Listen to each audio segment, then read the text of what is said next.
მოგესალმებით ძვირფასო მაყურებლებო, მოგესალმებით ქალბატონალია, დიდი მადლობა ორკვირიანი ჩვენი პაუზა იყო ასტროლოგიური ფაქტორის და ესა რა გუშინ მოხდა დიდი აფეთქება საზოგადოებაში, ოღონდ არა ცისკაბადონზეც იყო გარკვეულწილად დიდი ცვლილებები, პლუტონის კი არა და სატურნის და იუპიტერის შეერთება, რამაც დიდი აჟიოტაჟი გამოიწვია, გაურკვევლობა თუ არ ვიცი, აღთქმა და კარგია პრინციპში ერთგვარად ხალხი არ ვიცი ლოცულობდა თუ რასაკეთებდა სურვილებს ბიჩა უთქვა ხო ხალხმა რაც ცოტა რეალობასთან აცდენილია ამაზე რა თქმა უნდა ქალბატონილია თავისას იტყვის და მოგვიყვება რატომ არის რეალობას აცდენილი ეს მომენტი სურვილების ჩაფიქრების თუმცა კარგია პოზიტიურ ენერგიას რო გავუშვებთ არა აქვს მნიშვნელობა ცისკაბადონზე რა ხდება ნებისმიერ დღეს შეგვიძლია პოზიტიური ენერგიით ჩაუთქვა სურვილები და ვიყოთ ეს და აუცილებლად ახდება მე ამის მჭერა ის რომ ზოგადად ანუ ყველა კურსშია და ყველა აჟღერებს ამ თემას 10 წლის წინ ვერ წარმოვიდგენდი მე თუ ასტროლოგიის თაობაზე ასე ყველა იქნებოდა ჩართული კი ბატონო ალილუია მოვიდა მერწყულის ეპოქა ხო და ამიტომაც კარგია ისეთებისგან გავიგე ქალბატონოლია გუშინდელი დღის შესახებ ეს რომ BBC-ც კი აშუქებდა ამ მოვლენას და ძალიან გახარებული ვარ მართალია ნუ მინდა გული გაუცრო ეხლა ბევრს რო ეხლა ასეთ დონეზე პრიმიტიულ დონეზე ეს არ მუშაობს იმიტომ რომ საუბარი არის რაზე დიდი სოციალური პლანეტების შეერთებაზე ძალიან მარტივად აგიხსნით ყველაფერს ეხლა და უცებ მიხვდებით რაზეა ლაპარაკი. ანუ ორი დიდი პლანეტა გვაქვს, რომელიც საზოგადოებაში განსაზღვრავს პროცესებს. ანუ ეს შეერთება მუტაციას მაგიტო უძახით, იმიტომ დიდი ორი პლანეტის შეერთებაა და ჩვენ კიდე უშუალოდ ამ შეერთების ქვეშ კიდე ორი თვე ვიქნებით. ეხლაც ამ შეერთების ქვეშ ვართ და ნახეთ რაზეა საუბარი. ანუ იუპიტერი ზოგადად ეს არის მიმართულება სატურნი ეს არის ფორმა.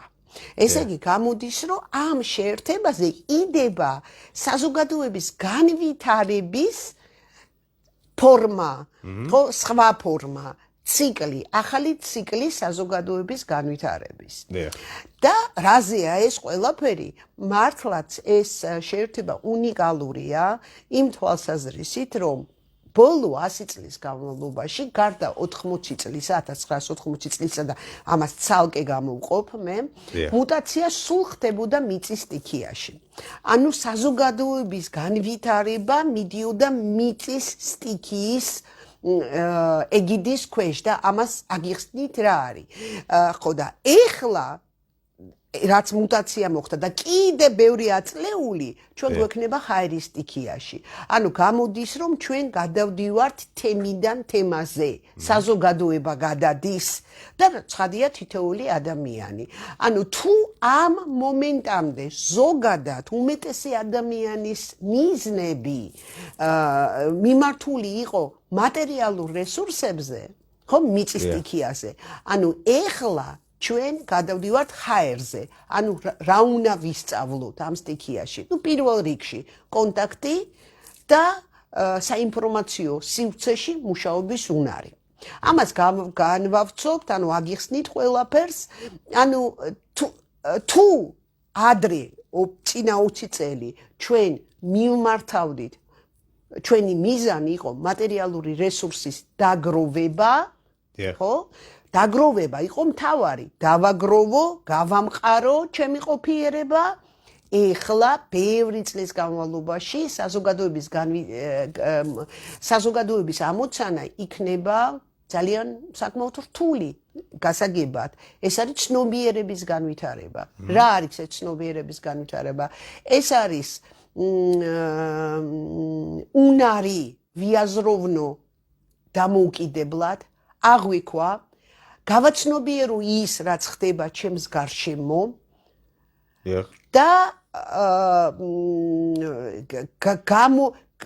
გამოვყო ნამდვილად ჭეშმარიტი ინფორმაცია, არაჭეშმარიტი ინფორმაციისგან, ვიმუშაო ინოვაციებში, ვიმუშაო ინფორმაციულ სივრცეში, ვისწავლო ცხვისი მოსმენა და ჩემი აზრების სწორედ გადაცემა.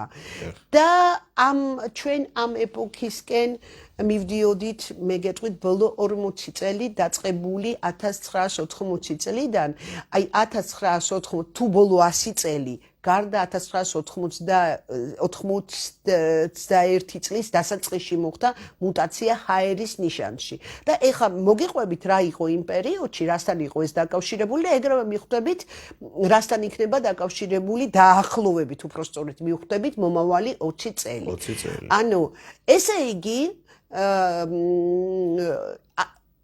რეპეტიციასავით მოხდა 1980 წელს, 81 წლის დასაწყისში იყო მუტაცია. ანუ რა მოხდა მაშინ? პირველ რიგში გაჩნდა ამ წლებში გაჩნდა ინფორმაციული სივრცე. ანუ 1984 წელს პირველად იყო გამოყენებული ქსელი, ინტერნეტ ქსელი უნივერსიტეტებს შორის კავშირისთვის. 92 წელს ამ ქსელს შეუერთა უკვე 7500 უფრო წვრილმანი ქსელი და შეიქმნა ეს გლობალური ინტერნეტ ქსელი. და ეს ძალიან მნიშვნელოვანი სფეროა ეხლაც აი ამ პერიოდისთვის, იმიტომ რომ პროგრესმა მიგვიყვანა ასეთ შედეგამდე და ჩვენ უნდა ვისწავლოთ აქ ორიენტაცია ამ ქსელში. გარდა ამისა, მუტაციასთან სასწორში დაკავშირებულია ისეთი მნიშვნელოვანი მოვლენა, როგორც იყო საბჭოთა კავშირში პერესტროიკას, რასაც უძახდით, ხო? ანუ მაშინ რეფორმების მიზანი იყო ყველამხრივი დემოკრატია საზოგადოებრივ, პოლიტიკურ და ეკონომიკურ ცხოვრებაში. და თქვენ წარმოიდგინეთ, რომ გეგმები ამ ეკონომიკური რეფორმების დამუშავებული იყო ზუსტად 83-84 წლებში და თვითონ ეს პერესტროიკის დასაწყისი იყო დაკავშირებული 87 წელში. ნახეთ, ჰაერის თემა, სასწორი, საზოგადოება, ხო? აი ეს ნიშნავს იმას, რომ საზოგადოებაში ხდება ცვლილებები. და რა გამოდის ახლა? ცნობიერებაში ხდება, რა თქმა უნდა, პერესტროიკა იყო აბსოლუტურად შეცვლა ცნობიერების, აბსოლუტური შეცვლა იყო ცნობიერების. ანუ რა გამოდის, რომ აი ეს ეპოქა მატერიალური ფასეულობების, ინდივიდუალიზმის და აი მსოფლიო კაპიტალიზმი როგორც მთავარი მამოძრავებელი საზოგადოების, ეს ეპოქა მიდის დასასრულისკენ და იწყება აბსოლუტურად სხვა ეპოქა და მე არ შემეშინდება ამ სიტყვის და შეიძლება ბევრს კი შეეშინდებს ამ სიტყვის, მაგრამ ეს ტენდენციები არის, ეს არის სოციალიზმის და კოლექტივიზაციის თემები იქნება, იმიტომ რომ მერწყული არის გაერთიანება ზუსტად. ხო, უკვე აბსოლუტურად სხვა გზებით, სხვა წესებით წავა საზოგადოების განვითარება. ეხლა ძალიან რთულად წარმოსადგენი არის ეს, დღეს არის ძალიან რთულად წარმოსადგენი და სხვათა შორის ამ წელს გახსოვთ ჩვენ გავაჟღერეთ ეს ლაივში, რომ ერთი პერიოდი სატურნი რომ მერწყულში გადავიდა და მერე დაბრუნდა თხისქაში, რეტროგრადულ მოძრაობაში, ხო? აი იქ ძალიან კარგად გამოჩნდა ახალი მსოფლიო ტრენდები, რომლებიც იცვლიდნენ თავის აი ამ განვითარების გზებს. ანუ ახალ ეპოქაში დიდი ანგარიშით, მე დავწვრილმანდები და უფრო დაზუსტებით მოგიყვებით, მაგრამ აი მონახაზი რო გავაკეთოთ, ანუ ასეთი ლიდერი ფასეულობები რა იქნება, სხვადასხვა დონის თავისუფლებები, ანუ უფლებები პიროვნების და ყველაზე მთავარი ექსპანსიური ტექნოლოგიური პროგრესი. აი ამ ტექნოლოგიურ პროგრესში გველოდება ამ 20 წლის განმავლობაში ძალიან სერიოზული დიდი გარღვევა. და ჩვენ რასაც შეჩვეული ვართ, აი მატერიალურ მდგრად სისტემებს, აი ამ სისტემებს შეცვლის უფრო ვირტუალური სისტემები და ყველა სფეროში ჩვენი ცხოვრების. ამიტომ ეს აი აბსოლუტურად ჩვენთვის უცნობი და ახალი სივრცეა.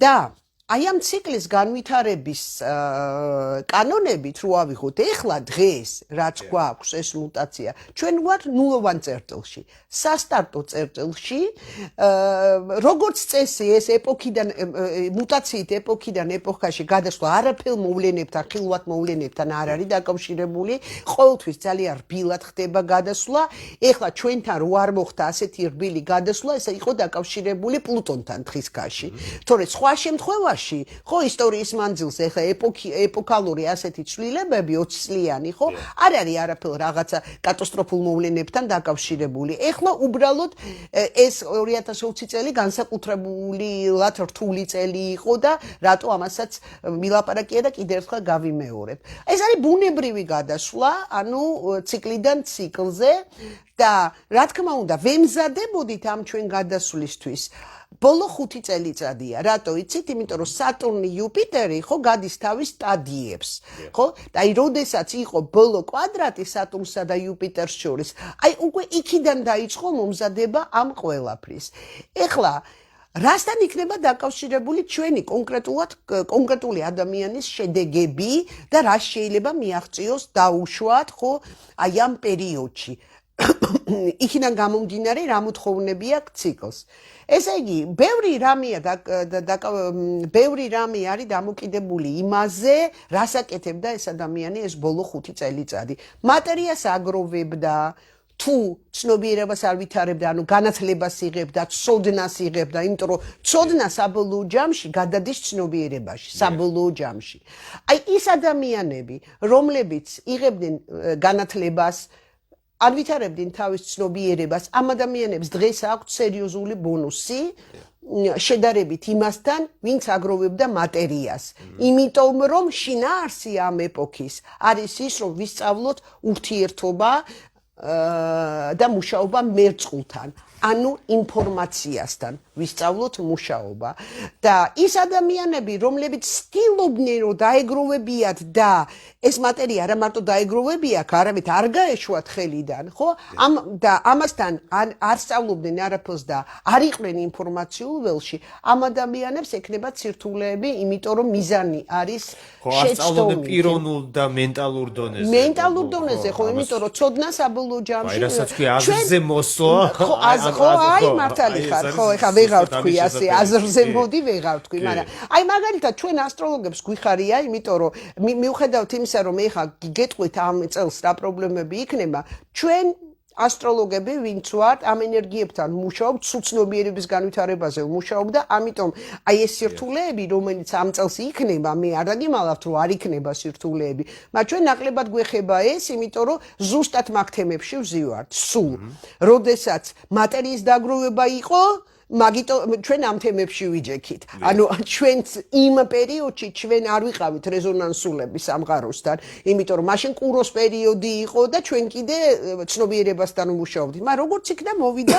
ჩვენი ეპოქაც მოვიდა, ხო? ჩვენი დრო მოვიდა. კი ბატონო. მოკლედ, სხვათა შორის, ესე იგი, როგორც თქვი რა, ის ვინც აგროვებდა, ხო, ეს ბოლო 5 წელი და ცდილობდა რომ არ გაეშვა ხელიდან და რაც ქონდა ის შეენარჩუნებია, ხო, ეს იყო შეცდომა და 2020 წელმა ძალიან კარგად გვაჩვენა. ბესო, შენც აი რამდენჯერ გვილაპარაკია, ხო? ყველა ადამიანს, აი აბსოლუტურად ყველა ადამიანს დაუდგა გლობალური საკითხები. ისეთი დონის საკითხები, რა აზრია ცხოვრებას, აი კარიერა, ხო, აღარ მინდა ეს კარიერა, ქორწინება, რამდენი ოჯახი დაინგრა, ზოგადად სასიცოცხლო მიმართულებები. ხო, ხდებით, ანუ ეს უკვე წინაპირობაა ამ ახალი ციკლის, ხო? და სიტუაცია ისე აეწყო, რომ გაიძულა, რომ ამაზე იფიქრო. უბრალოდ გაიძულა. და მერწყული, იცით რა არის, მერწყულს ძალიან ბევრი ფენები აქვს, იმიტომ რომ მერწყული არის ძალიან რთული ნიშანი გასაგებად. ანუ აბსოლუტურად არაფერი საერთო არ აქვს მატერიალურ სფეროსთან ტრადიციული გაგებით.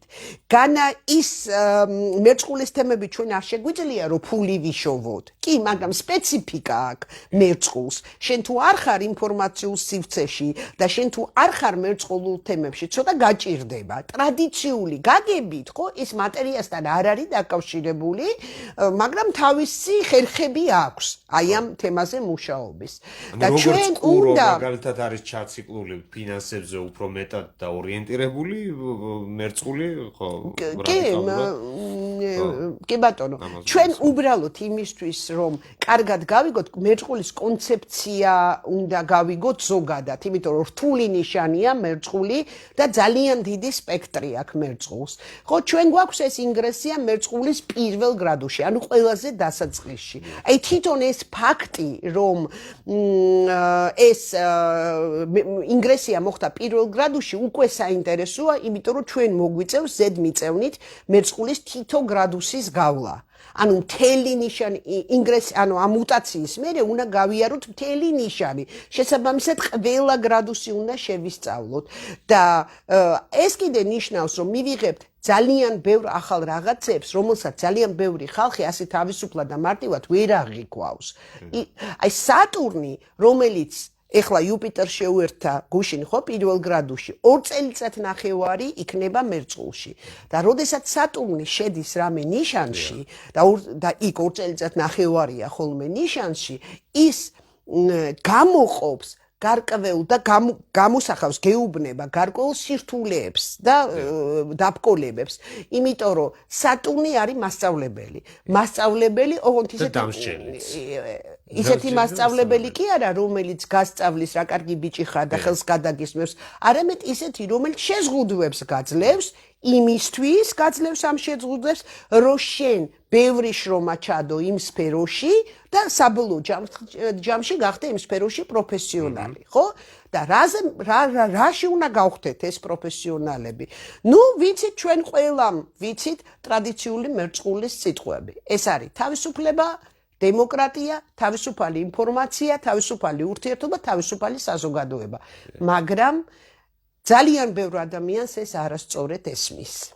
ხო? სატურნი აქ როცა შედის მერწყულში გეუბნება, ჩემო კარგო, კი კარგია ყველაფერი, დემოკრატია, თავისუფალი ინფორმაცია, ყველაფერი ასე მარტივად არ არის. ხო? და ასე უბრალოდ არავინ არ მოგცემ შენ თავისუფლებას. გინდა შენ მერწყულული თავისუფლება, მაშინ შენ უნდა ისწავლო შენი საკუთარი ნებით პასუხისმგებლობის აღება. ძალიან ბევრი იშრომოსად საზოგადოებისთვის. შენ უნდა შეიგრძნო პასუხისმგებლობა და ვალდებულებები საზოგადოების მიმართ, შენი საკუთარი ნებით. შენ უნდა ისწავლო ჭეშმარიტი ინფორმაციის და ფეიკური ინფორმაციის გაფილტრვა.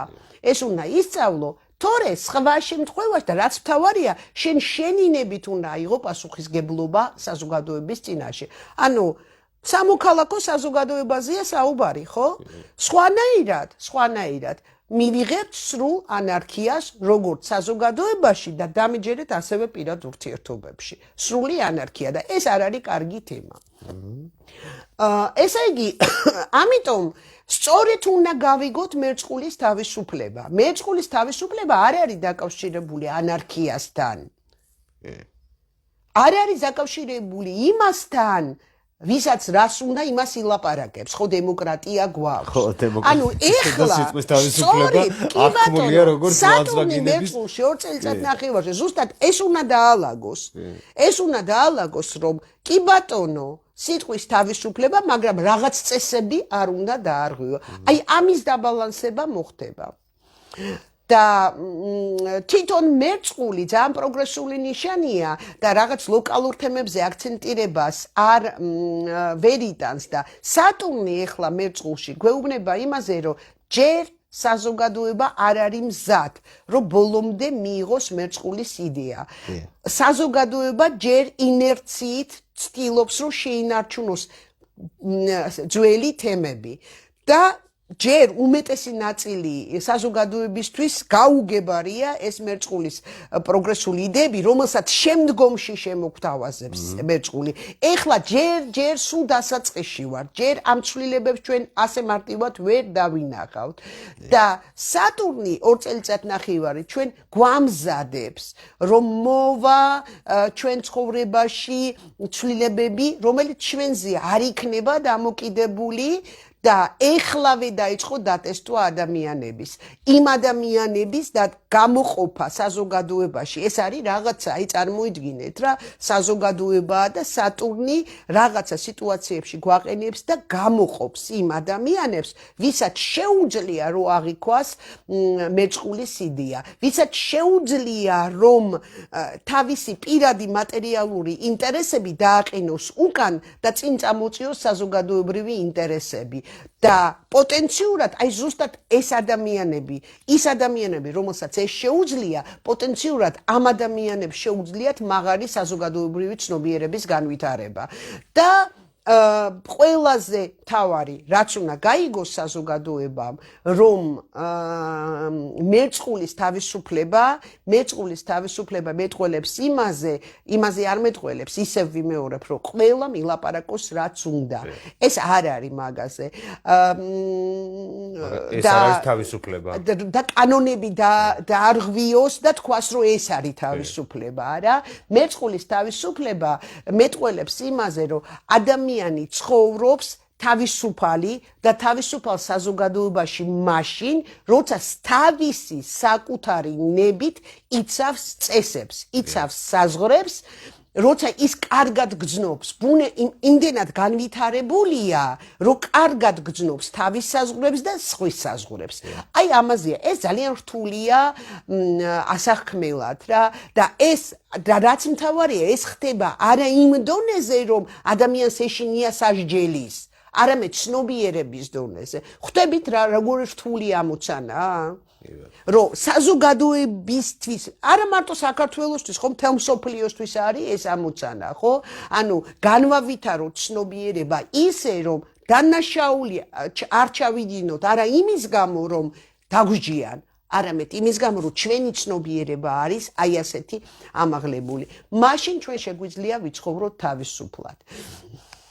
ხო, მაგრამ ნუ ჩვენ რო დაუბრუნდეთ უფრო ლოკალურ თემებს, ანუ მუტაცია გვაქვს, მაგრამ მუტაცია ნიშნავს, რომ სატურნი და იუპიტერი შეერთა. შესაბამისად, ეხლა ჩვენ იუპიტერი გვყავს მერწყულში და თითქმის მთელი წელი იქნება მერწყულში და იუპიტერი ყოველთვის არის დაკავშირებული მიმართულებასთან, ანუ ვექტორთან, განვითარების ვექტორთან. და იუპიტერი ყოველთვის ჩვენ გვაძლევს ახალ შანსებს. მაგრამ აქ იუპიტერი ჩვენ არის ურანის მართვის ქვეშ, ხო? და ურანი ყოველთვის დაკავშირებულია მომავალთან. სადაც არ უნდა იყოს ურანი დაკავშირებულია მომავალთან. ანუ რა გამოდის, რომ იუპიტერი ურანის ქვეშ ეხლა ჩვენ გვთავაზობს ისეთ მიმართულებას, რომელიც ჩვენ ჯერ კიდევ ჩვენ ცნობიერებაში ჯერ არ არის. ჩვენი ცნობიერება ჯერ ამ შანსებს ვერ აღიქვავს.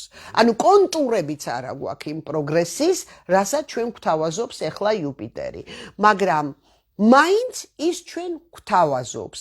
და აი ამ მიმართულებით ეს 21 წელი იქნება აი ამ მიმართულებით ძალიან მნიშვნელოვანი, რომ ჩვენ დავიჭიროთ აი ასეთი კონტურები იმ მომავალი ცვლილებების, რომელიც გველოდება. ვისაც კარგი ინტუიცია გაქვს და ვისაც ცნობიერება გახსნილი გაქვს, თქვენ აუცილებლად დაიჭერთ ამ შანსებს. ამასთან იქ სატურნიც არის, ერთად არიან იუპიტერი და სატურნი. ამასთან სატურნი, რა თქმა უნდა, გზღუდავს და გამუშავებს, ანუ გასწავლის, რომ კი ბატონო, შანსები გაქვს, მაგრამ პატივი ეცი სხვის სივრცეს, ხო? და გააცნობიერე რა არის შენი სივრცე და დაიცავი შენი სივრცე. ისწავლე მოსმენა სხვა ადამიანის, ისწავლე ურთიერთობა თანასწორ პირობებზე, ისწავლე მუშაობა ინფორმაციულ სივრცეში და ისწავლე გაცნობიერება იმისი ამა თუ იმ საქციელს რატო ჩადიხარ. ანუ ცნობიერად მიუდექი ყველა შენ შანსს, ხო? ანუ ჩვენ ორი თვე ვიქნებით აი ამ შეერთებისას. შეერთებაზე როგორც წესი ასეთი რაღაც გამოკვეთილი მოვლენები არ ხდება, ეს პირველადი მუხტია, რომელიც საძღად ღმათ იდება და ასე ხილვადად არ ჩანს. 1 მარტამდე იქნებით ამ შეერთების ხო, ნუ შემიძლია ვთქვა რომ დაახლოებით ასე რა, უფრო ნაკლები, მაგრამ მერე უკვე იუპიტერი წავა წინ. და ნუ პრაქტიკულად ჩაიდება ჩვენი 20 წლიანი ეს ციკლი. ხილვადად, ხო? აი როგორც სასწორში რომ მოხდა, ხო? 80 წელს მოხდა, 80 წლის ბოლოს მოხდა სასწორში და ხილვადად ჩვენ შედეგები დავინახეთ იქ 5-7 წლის მერე, ხო? აი ზუსტად ასევე იქნება აქ. ეს რაც შეეხება მუტაციას, ამიტომ როგორც ხვდები თქვენ, აი ესეთ პირად დონეზე ჩავიფიქრე სურვილი და ჩავატარე რიტუალი, ასე დონეზე ეს არაფერი არ მუშაობს. აქ არის მთავარია, რომ ვეწერებით ამ მეწყულის ეპოქაში თუ არ ვეწერებით. ისევ ვიმეორებ, ვინც ასტროლოგიას სწავლობს. ნახევარ საათი ვისაუბრეთ გუშინდელ დღეს. კი ბატონო, ეს გუშინდელი არ არის, ეს არის მთელ წელს მოიცავს ეს მუტაცია, ხო? ვინც ასტროლოგიაშია, ვინც ცნობიერების განვითარებით, ვინც ინფორმაციასთან მუშაობთ, არაფერი ისეთი ნეგატიურს მე არ ველოდები. ეხლა რა თქმა უნდა მე უნდა გავაგრძელო აქ კიდე ერთი მნიშვნელოვანი ასპექტი გაქვს მთავარი ასპექტი 2020 წლის ძალიან მნიშვნელოვანი რომელიც პრაქტიკულად მთელი წელი იქნება აი ეს ჩვენი ძვირფასი სატურნი რომელიც მიდის მერწყულში მთელი წელი იქნება კვადრატში თავის მმართველთან ურანთან ანუ მთელი წელი ცაზე გვექნება სატურნი ურანის კვადრატი ეს თემა ძალიან მნიშვნელოვანია იმიტომ რომ ეს არის ასპექტი სირთულეების გადალახვის და ძალიან საინტერესო ასპექტია ზუსტად იმიტომ რომ თვითონ სატურნი არის მერწყულში კვადრატი აქვს თავის მმართველთან და ურანი კიდე არის ყოველთვის ცვლილებების პლანეტა ანუ ის თვითონ მუტაცია გვეუბნება ცვლილებებზე და ურანი კიდე დამატებით გვეუბნება ცვლილებებზე ანუ ის რაზეც შეჩვეული ვართ ხო რაც არის ჩვენ სიმყარეს რაც წარმოადგენს ხო აქ უკვე ახალი მოთხოვნები გვაქვს ანუ ჩვენ თითოეულ ადამიანს მოგვიწევს ხო აი რაზეც ვართ შეჩვეულები რომ აი დაცული ვარ ამ სივრცეში ხო დაცული ვარ ჩემი დაცულობის საგანი არის კარიერა ჩემი მივაღწიე კარიერას სახლი ჩემი ოჯახი ჩემი რაღაცა ყველას გვაქვს აი ესეთი კედელი რომლის უკანან ჩვენ დაცულად ვგნობ თავს ურანი როცა ურტყავს ასე სატურნს ხო მერწყულში ხო ის გეუბნება რომ ბოდიში ძმაო უნდა დაანგრიო ეს კედელი ხო გამომძანდი კომფორტის ზონიდან და ეს არის სტრესი ურანი გაიძულებს რომ ძველი შეცვალო ახლით ამასთან გაძლევს ახალ შესაძლებლობებს. თუ არ გამოხვედი იმ კედლის, ხო, იმ შენი ციხესიმაგრიდან, თუ არ გამოხვედი, ხო, ანუ ახალ შესაძლებლობებს არ მიიღებ, მეცაც გეტყვი, იძულებით დაგინგრევს. და როდესაც ჩვენ არ ვართ მზად, რომ მივიღოთ ახალი პირობები, ხო? მაშინაც ვერ გამოვდივართ იმ ზონიდან. შესაბამისად, ისევ სად მივდივართ, ისევ მივდივართ ცნობიერების განვითარებასთან. ისევ მივდივართ იმის გაგებასთან, რომ ჩვენ უნდა მივიღოთ ის ცვლილებები, რომელიც გველოდება. ანუ ახალი ეპოქა უნდა მივიღოთ. და მთელი აი ეს სტრუქტურა ამ პერიოდის ჩვენ გვაძლევს მიმართულებას კიდე განათლების მიმართულებით და ისევ ვიმეორებ ცნობიერების განვითარების. ოღონდ განათლება არა მარტო ტრადიციული გაგებით, არამედ ვისწავლო მოსმენა. აი წინა ლაივებშიც ვთქვით, რომ აი ეს გავყოთ, ანუ მოსმენა სხვა დონეზე ვისწავლოთ რა. გავყოთ ის ვარგისიანი და უვარგისი.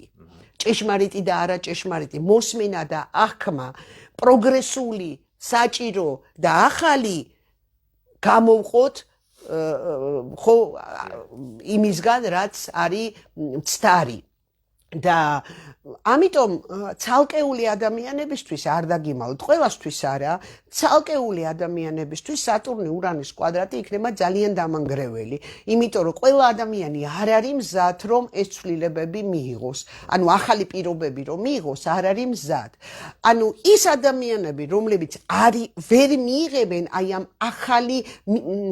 ახალ ხერხებს რაღაცა თავისი მიზნების მიღწევის ახალ ხერხებს ხო ანუ ხერხი აი მიზანი მაქვს ხო ეხლა მე თუ ამ მიზანს ვაღწევდი იმითი რომ კუროს ანუ მიწას ვთხრიდი და სახლს ვაშენებდი ეხლა ეს ხერხი უნდა შევცვალო სხვანაირად უნდა მივაღწიო და მე თუ ისე ვაპირებ მიწის ხრას ხო მაშინ მივიღებ დამგრევას. თუ ვერ ჩაერთებ შაბლონური ხერხები უნდა გადავაგდოთ, ხო? და უნდა თუ ჩვენ ვერ ჩავერთეთ ახალ ცვლილებებში, ეს იქნება დანაკარგები, ეს იქნება წარუმატებლობა, ეს იქნება პრობლემები ჯანმრთელობასთან, ემოციური სირთულეები, ფინანსურ სფეროში, კარიერული, იმიტომ სატურნი არის კარიერული სფერო, ხო? და ეს არის რაც სიმყარეა ჩვენ ცხოვრებაში.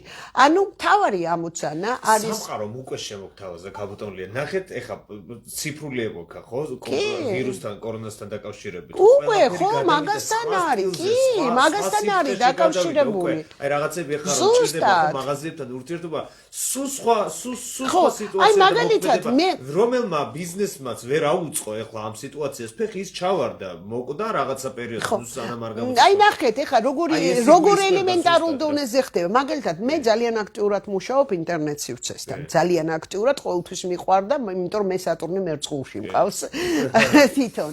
მაგრამ რაღაცები მაგალითად ტანსაცმლის ყიდვა, ხო? ანუ აი ეს თემა ვერ ავიღე ჯერ, მიჭირს რა, აი ამ ტანსაცმლის ყიდვა. ხო, აი მიჭირს, ხო, აი ეს რაღაცები მიჭირს ჯერ კიდე რომ ანუ მთლიანად გადავიდე ამ თემაზე. მაგრამ ნუ ალბათ ამასაც ავიღებ და დასამუშავებელია. ანუ იმიტომ რომ თავარი ამოცანა არის რომ აი ეს ცვლილებები მივიღო და ცხოვრებაში განვახორციელოთ ეს ცვლილებები. არა მარტო ბიზნესში, სხვათა შორის, მაგრამ ყველა სფეროში. აი პირად სფეროში, ხო თითქოს ეხლა რა არის მერწყული პირად სფეროში.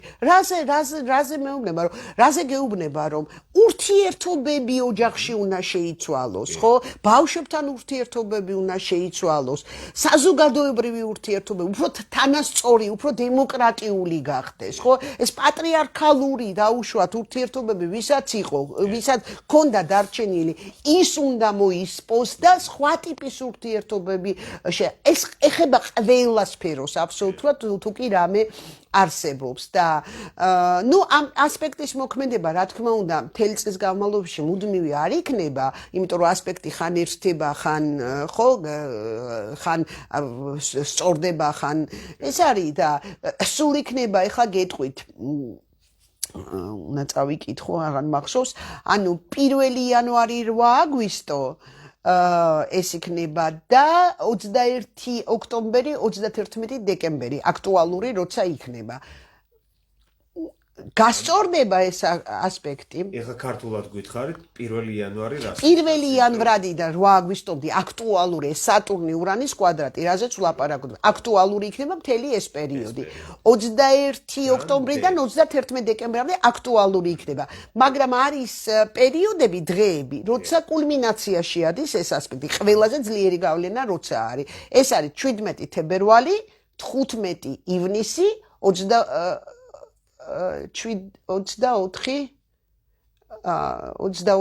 დეკემბერი. 24 დეკემბერი. მომავალი წლის. ხო. და ამ შემთხვევაში რას ეხლავე ამ შემთხვევაში გეტყვით ყველაფერს. ანუ ამ შემთხვევაში აი ჩვენ რაც ვილაპარაკეთ ეხლა 17 თებერვალი. ხო, რაც ვილაპარაკეთ ეხლა, როცა ეს ასპექტი ხდება ზუსტი, ხო, აი ამ თარიღის მიდამოებში პირობები, ხო, აი ეს დანგრევის პირობები, ხო, ცვლილებების პირობები ხდება უფრო ხისტი, წესები ხისტდება, მოთხოვნები ხისტდება უფრო. გახისტება არის აი ამ პირობების და აი ამ თარიღების მიდამოებში ჩვენ გვაიძულებენ რომ მივიღოთ თამაშის ახალი წესები. აი ეს მე ვთვლი რომ იმ წლის 21 წლის მნიშვნელოვანი ასპექტია, იმიტომ რომ პრაქტიკულად მთელი წელი იქნება ეს ასპექტი ცაზე. გარდა ამისა, მე რა თქმა უნდა დაწვრილებებით მთელ წელზე ვერ მოვყვები ახლა, მაგრამ მნიშვნელოვანი რაღაცები, მნიშვნელოვანი ეტაპები ამ წლის მაინც უნდა ვთქვა. რა თქმა უნდა, ყოველთვის ჩვენ როცა ვიხილავთ წელს, ჩვენ ვიხილავთ აუცილებლად რეტროგრადულობის პერიოდებს. ნუ ამ შემთხვევაში ჩვენ ასეთი კატასტროფული მდგომარეობა აღარ გვექნება როგორც წინა წელს, იმიტომ რომ ამ წელს უფრო სწორედ იმიტომ რომ ამ წელს მარსის რეტროგრადული გქონდა. ნუ რა თქმა უნდა, გვექნება როგორც ყოველთვის რეტრო მერკური წელიწადში 3 ჯერ აკეთებს თავის აი ამ რეტროგრადულ მოძრაობას. ვენერაც იქნება ოღონდ წლის ბოლოს, ამიტომ ვენერას არ განვიხილავ ახლა, მაგრამ რეტროგრადულ მერკურიზე მინდა ვთქვა, სამყარო გენიალურად არის მოწყობილი რა. ერთი თემა დუბლირებს მეორე თემას ყოველთვის რა.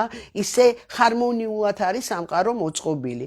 რეტრო მერკური 21 წელში ასეთი თავისებურება აქვს, რომ სამივე რეტროგრადულ დგომას აკეთებს ამოიცანით რომელ სტიქიაში. ისევ ჰაერის სტიქიაში აკეთებს რეტროგრადული. ანუ ის თემები, რომელზეც ჩვენ ვილაპარაკეთ, რეტროგრადული მერკურითაც ხდება აქტუალური. პირველი რეტროგრადულობა ექნება აგერ იანვარში 30 იანვრიდან 21 თებერვლამდე, ეს იქნება პირველი რეტროგრადულობა და აქ იქნება ძალიან საინტერესო სიტუაცია, რომ აი ეს მერკური ჯერ შეუერთდება იუპიტერს, მერე სატურნს, მერე წავა წინ, მერე მოტრიალდება, ისევ შეუერთდება იუპიტერს და სატურნს. ანუ რაზე მეტყველებს ეს, რომ ის თემები, რაზეც ჩვენ დღეს უკვე ვილაპარაკეთ იუპიტერ და სატურნთან დაკავშირებით, ანუ თებერვლის განმავლობაში მოხდება აქტუალიზაცია ამ თემების.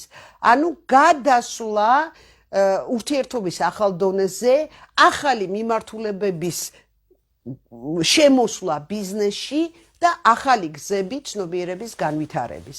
მერე ეს რეტრო მერკური გააკეთებს აი ამ რეტრო მოძრაობას 30 მაისიდან 23 ივნისამდე სასწორში და შემდეგ 27 სექტემბრიდან 18 ოქტომბრამდე ტყუპებში. ანუ მე რა თქმა უნდა ეხლა ვერ მოვყვები თითო აი ამ რეტრო მოძრაობაზე, იმიტომ რომ მე გვექნება ამაზე რომ დაწვრილებით ვილაპარაკოთ, მაგრამ თავარი აქ რა არის, როცა ასე რეტროსპექტივას ვაკეთებ წლის. თავარი არის ის თემები, რომელსაც ჩვენ გვთავაზობს ეს რეტრო მერკური, რომელიც აბსოლუტურად რეზონანსში არის იმ თემებთან, რომელიც შემოგთავაზა იუპიტერმა, სატურნმა და ურანთან. ეს არის სწავლა, ეს არის სწავლა პირდაპირ მნიშვნელობით, სწავლა იმისი, რომ გაუგოთ სხვას და აღიქვათ, ვისწავლოთ დამოუკიდებელი ფიქრი, ვისწავლოთ ინფორმაციის გადაცემა დამახინჯების გარეშე, შეცვლის გარეშე და ვისწავლოთ ნამდვილი ინფორმაციის გამოყოფა, ანუ მცდარი ინფორმაციისგან. და რაც მთავარია, ჰაერის სტიქია და მერწყული ყოველთვის დაკავშირებულია ცნობიერებასთან. და მერკური საერთო ჯამში, რეტროგრადულ მოძრაობაში, საერთო მთელი ციკლი რო ავიღოთ, ჰაერის სტიქიაში, საერთოდ არა, რეტროგრადულში კი არა, ჰაერის სტიქიაში, რამდენი ხანიც იქნება წლის განმავლობაში, ეს არის 6 თვე. ამიტომ აქცენტი აი ამ სფეროებზე, რომელიც ჩვენ უკვე ვთქვით, აი ამ სფეროებზე იქნება ძალიან მნიშვნელოვანი აქცენტი. ეს არის რეტრო მერკური და რომელიც გადუბლირებს თემებს ძალიან სერიოზულად. ეხლა კიდე ჩვენ სხვა პლანეტების რეტროგრადულობაც გვაინტერესებს, იმიტომ რომ ეს გამოკვეთილი პერიოდებია წლის, ეხლა აქცენტუალურად უნდა დავსვა ასეთი აქცენტები და უკვე როცა ის წელი მოვა, უკვე სათითაო თვეში გავაკეთებთ პროგნოზს, ეხლა აზრი არ აქვს, ასე თვიური პროგნოზი ვაკეთო. ნუ კიდე ჩვენ გვაინტერესებს იუპიტერის და სატურნის რეტროგრადულობა, იმიტომ რომ ეს არის დამუხრუჭების პერიოდები. ყოველთვის არის დამუხრუჭების პერიოდები. ანუ ეს იქნება ჯერ იუპიტერი ეხლა პირველი იანვრიდან, ნუ თუ იმ წლიდან ვილაპარაკებ 14 არა, იუპიტერი ეხლა მერწყულში იქნება ჯერჯერობით 14 მაისამდე. მერე თევზებში გადავა, მერე დაბრუნდება. აი 14 მაისიდან 28 ივლისამდე ის იქნება თევზებში და მერე ისევ შემოვა მერწყულში. ეხლა ნახეთ როგორი სიტუაცია, იუპიტერი პირდაპირ გავა თევზებში, თევზებში გაჩერდება და მერე დაბრუნდება ისევ მერწყულში. ხო? ანუ 20 ივნისიდან 18 ოქტომბრამდე ის იქნება რეტროგრადული. აქ ყველაზე საინტერესო რა არის? რომ ის ორი თვე, ხო, ის პერიოდი, სანამ იუპიტერი იქნება თევზებში, ხო, ის ჩვენ მინიშნებებით გვაჩვენებს ტენდენციებს 2022 წლის შემდეგი წლის ტენდენციებს გვაჩვენებს. რასთან იქნება? აი როცა უკვე მუდმივად გადავა თევზებში, ეს იქნება 22 წელს, რასთან იქნება? მინიშნებები გვექნება მაგ თემაზე და ჩვენ შეგვიძლია თუ აი ყურადღებიანი ადამიანი თუ არის, ხო? ჩვენ შეგვიძლია ამოვიცნოთ 22 წლის ტენდენციები დაკავშირებული იუპიტერთან. ეს კიდე არის კანონმდებლობა, ეს არის განათლება, ეს არის იურიდიული რაღაც ცვლილებები და კიდე თევზები კიდე მიუთითებს რაღაც სულიერ თემებზე, მაგრამ ამაზე მერე ვილაპარაკოთ. ხო, აი ეს არის მე მგონი რომ მიუახლოვდებით მაშინ ჯობია რომ ვილაპარაკოთ. არა, მაგრამ ეს ეხლა ჩვენ ვლაპარაკობთ ზოგადად იუპიტერზე, რეტროგრადულ პერიოდებზე. ეს იუპიტერი არ არის ეხლა იმდენად მნიშვნელოვანი და ყველაზე აქ ძალიან მნიშვნელოვანია სატურნი. სატურნის რეტროგრადულობა იქნება 23 მაისიდან 11 ოქტომბრამდე. და აქ დაახლოებით 13 მაისს ხო გაჩერდება სატურნი, ანუ 13 მაისიდან მაისის ბოლომდე იქნება აი ეს არის მნიშვნელოვანი, გაჩერდება ერთ ადგილზე და მერე პირველიდან 20 ოქტომბრამდე გაჩერდება ერთ ადგილზე, ანუ გაჩერებული იქნება. ეს გაჩერებული ნიშნავს იმას, რომ სიტუაცია გაჩერდება, ანუ რაღაცა ახალი, რაღაცა პროექტები, რაღაცა ბიზნესები გაჩერებული იქნება ამ პერიოდში, მაგრამ ეს არ არის მთავარი. მთავარი არის ის, რომ როცა სატურნი მოტრიალდება, ხო? ის 1 გრადუსში გაჩერდება ძალიან დიდი ხანი. ჯერ გაჩერდება მერწყულის 14 გრადუსში. ეს იქნება 28 აპრილიდან 18 ივნისამდე და მერე გაჩერდება მერწყულის 8 გრადუსში. ეს იქნება 3 სექტემბრიდან 17 ნოემბრამდე. აი რატო ვაქცევ ახლა ამას ყურადღებას? ანუ ვისაც თავისი ნატალური რუკა აქვს, თუ უნდა თავისი წლის დაგეგმარება, ხო, უნდა ნახოს რომელიმე ნიშნის მე-14 და მე-8 გრადუსში აქ რამე პლანეტები თუ არა, სულ ერთია რომელი ნიშნის. ანუ თუ აქვს ეს სატურნი რაღაცა ასპექტს გააკეთებს ამ პლანეტებთან, რაღაცა ან ჰარმონიულს, ან დაძაბულ ასპექტს გააკეთებს და აი იმისთვის რომ ჩემ დავგეგმოთ ეს ინდივიდუალური პროგნოზი, ხო? ანუ ამას უნდა მივაქციოთ ყურადღება. და ნუ შესაბამისად ეს თუ იქნება დაძაბული ასპექტი, ეს იქნება სირთულეები იმ პლანეტასთან დაკავშირებული, სადაც სატურნი აქცევს და თუ ჰარმონიული ასპექტი იქნება, სირთულეები არ ნიშნავს რომ ეს მაინც გადალახვა იქნება და რაღაცა მიზნების მიღწევა. ჰარმონიულ ასპექტზე იქნება გამყარება სიტუაციის. ეს კარგით, მე მგონი მაყურებელი 6 თვის შემდეგ პროგნოზს მაინც ვერ დაიმახსოვრებს რა იქნება არა, ეს ეხლა 6 თვის პროგნოზი არ არის, ეს არის ზოგადი მიმოხილვა, რომ ტენდენციები ნახოს თავის რუკებში, ვისაც აინტერესებს ტენდენციები. ეს არის დაგეგმარება, ეს არის რეტროსპექტივაში შეხედო შენ რუკას, ნახო იქ ის გრადუსები, თავს დამესხმებიან მაყურებელი. თავს დაგესხმებიან, ხო, გავაწეწინებ შენ თავს, ხო. ნახო ის გრადუსები თუ გაქვს და მოემზადო იმ ცვლილებებისთვის, ან იმ გადალახვისთვის, რომელიც არის ხო მოსალოდნელი. აი ეს არის, რა თქმა უნდა, ჩვენ ყოველთვიურ პროგნოზს გავაკეთებთ, ხო, ნუ ძირითადი რაღაცები ხავ თქვი მაინც უკვე და ნუ იდეა გასაგებია. იდეა არის გასაგები, რომ საერთოდ აბსოლუტურად ახალი თემების წინაშე ვდგევართ, რომელიც ბევრისთვის ძალიან გაუგებარი ეს არის, მაგრამ ნუ ვინც მზად არის, რომ ისწავლოს, ცნობიერება აიმახოს. ამიტომ ვიძახი, აი ასტროლოგიაში ვინც არის, ხო? ისინი ძალიან ადვილად გადაიტანენ ამ ყველაფერს, იმიტომ რომ ზუსტად ამ ენერგიებზე არიან, რა მომართულებს სატურნი ურანის ენერგიაზე ზუსტად. და ამიტომ ეს ჩვენთვის არ არის ისეთი პრობლემური წელი. აი მაყურებელი კითხულობს, რომ ქალბატონლია მერწყულის ერას რატო უკავშირებენ ახლა სატურნი მერწყულის შეერთებას, რომ მერწყულის ერა ხომ უკვე დიდი ხანია დაიწყო და ზოგადად მერწყულის ერის დასაწყისზე რომ მოგვიყვეთ თუ შეიძლება. არ დაწყებულა დიდი ხანია, ამ თემაზე ჩვენ ადრეც ვილაპარაკებთ, კი ბატონო, გავიმეორებ, ზოგადად ეპოქების დაწყება არ არის ასეთი მკვეთრი, რომ აი დღეს გათენდა დღევანდელი დღე და დაიწყო ეპოქა. ხო, ალბათ ეს იგულისხმება, რომ ხო უკვე დიდი ხანია უკვე 60-იანი წლებიდან დაიწყო გარდამავალი პერიოდი. ეპოქა ჩვენ ვიცით დაახლოებით რამდენი ხანი გრძელდება, დაახლოებით 2000 რაღაცა წელი.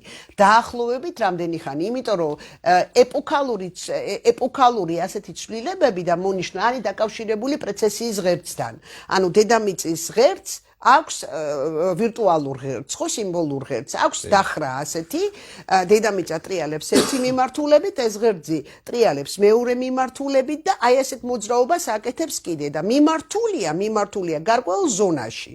ხო, აი ეს მიმართულება, საიდანაც მიმართულია ეს ვირტუალური ღერძი, ხო, იყო მიმართული თევზებისკენ. ამიტომ ასეთი მკვეთრი გადასვლა, რომ დღეს ახლა გავიღვიძო და მეწყვილის ეპოქა დადგა, არ ხდება. ეპოქალური ცვლილებები ხდება ნელ-ნელა ყოველთვის. ერთი ეპოქის დასრულება და მეორე ეპოქის დაწყება, ხო, არის ხო ესეთი ნიშნებით შემოდის. აი მაგალითად მეწყვილის ეპოქის შემოსვლა დაიწყო გარდამავალი პერიოდი თევზებიდან მერწყულში. აი ზუსტად დაიწყო მაშინ, როცა პირველად გაჩნდა ინტერნეტი და გაჩნდა კომპიუტერი. მაგრამ ეს არ იყო ჯერ მერწყულის ეპოქა.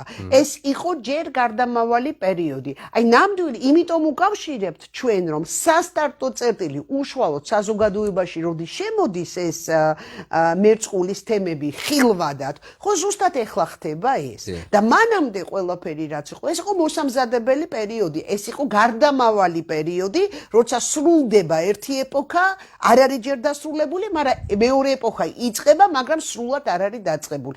და ეს არ არის ასეთი მკვეთრი ცვლილებები. და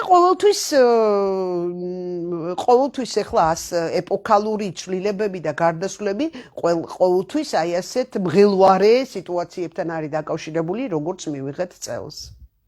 ჩემი სატურნი ბრუნდება მერწყულში და ლილიტი მანდვეაო მესამე სახლში, რას უნდა ველოდო ხომ ვერ მეტყვითო, კიდე მსგავსი ტიპის შეკითხვები აქვს, ალბათონო ლია ასციდენტი მაქვს მერწყულის მეორე გრადუსში და 21 მე ზოგადად თქვით, ეხლა სატურნი მესამე სახლში, მერწყულში, ხო ზოგადად ვისაც პლანეტები ყავს მერწყულში, თუნდაც მე სატურნი მყავს მესამე სახლში და მერწყულში.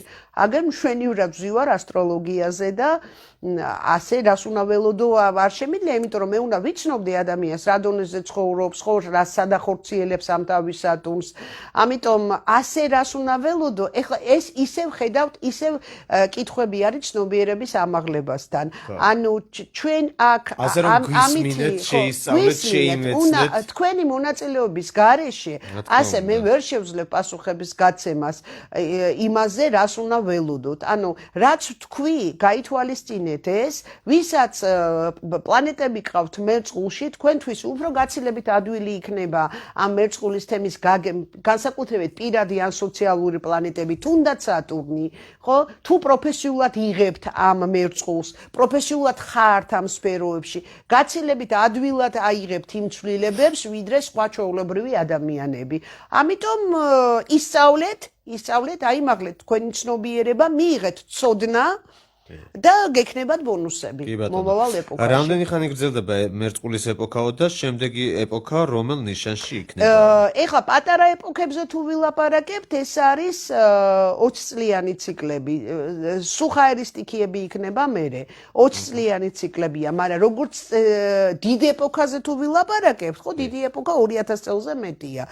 ანუ ხო 2000 წლიანი ეპოქებია, ზოგადად აი დიდი ეპოქები, როგორც იყო თევზების ეპოქა დაწყებული ქრისტეს შობიდან ვითვლით, ეხლა უკვე შემოდის მერწყულის ეპოქა. კონკრეტულად შემოსვლის წელი აი ამ მერწყულის ეპოქის არ ვიცით, მაგრამ ყველა ასტროლოგები უკავშირებთ აი ამ მუტაციას, როცა ხილვადად უკვე შემოვიდა.